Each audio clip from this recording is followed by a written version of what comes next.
Hey everyone, welcome back to the channel, and today we're going to talk about a iconic movie in the comedy genre, Blazing Saddles. Now, I'm going to keep this video short because there's really nothing I can say that is going to add on to what everybody else already says about this movie.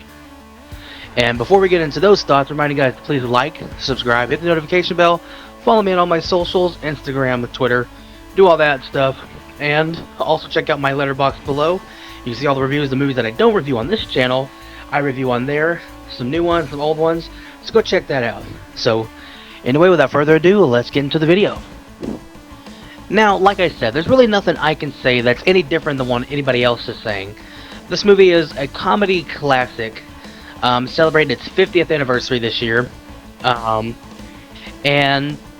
it's just one of those movies that when you turn on, with the right people, obviously, you watch it, you turn it on, and it's like, you think you're just going to watch a couple seconds of it, and then the next thing after the next is funny, and it's funny.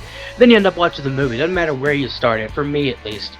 It's always one you're going to keep on and watch it to the end, or to where it is, and watch it to the end. The entire cast is great in it. Harvey Korman, who plays like the big bad guy in the movie pretty much. He's great as a villain character. He's so goofy, but yet he plays the villain character so well. Cleavon Little, he was one of those actors that I think he did this movie. I don't think he did very much. He might have done a bunch of stuff, but I need to check out more of his stuff, especially if he does more comedy. He's actually pretty good in this movie, doing comedy. And of course, Gene Wilder. Everybody loves Gene Wilder. He was basically like the. Well, I think people think about him more when they think about this movie, but I think those two leads, like, he did movies with Richard Pryor later on, but I think if he did another movie with Little, I think that would have been a good pairing as well, like, especially because they did, was it Hear No Evil, See No Evil, the movie he did with Richard Pryor. If you put Cleavon Little in that, I think it would have been maybe even better, but I love Richard Pryor, but with those two actors, they did a great job as, like, kind of working off each other. And you know, they even had one scene where they're talking, and he's like, you know, these are just simple farmers, and then he says a line, and he literally cracks up, and then the scene ends. But that was actually an outtake. Like, he actually messed up because he didn't mean to laugh, but Mel Brooks liked it so much that he kept it in the movie. So, I mean, there you go. Like I said, the scope of this movie is fantastic. So many sight gags, so many, you know, in jokes. Like, you see the gang of, like, these, you know, people that they sign up to join this guy's gang at the end of the movie, and you get like guys on, they got guys like in like Nazi uniforms, and dudes with like handlebars look like they're driving motorcycles, and you know, just a bunch of other stuff.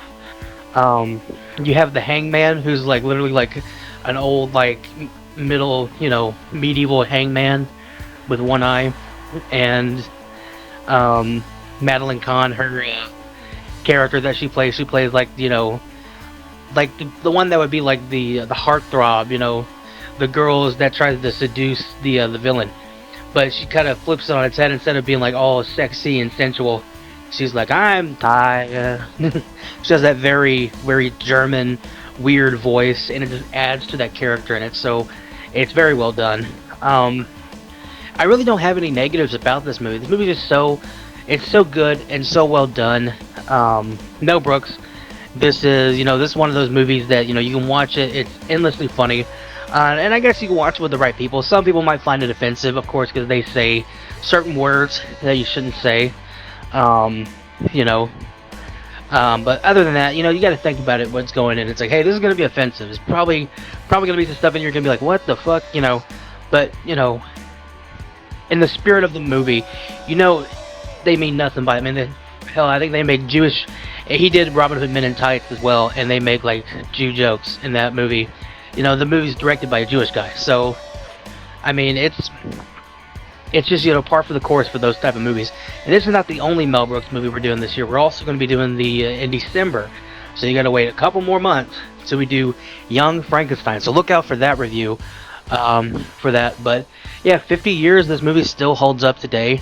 I don't think they will, but if they ever decide to do a remake of this, please do not put Kevin Hart in it, because I feel like if you want to do a comedy movie, they're gonna try to put some stupid character like Kevin Hart in it.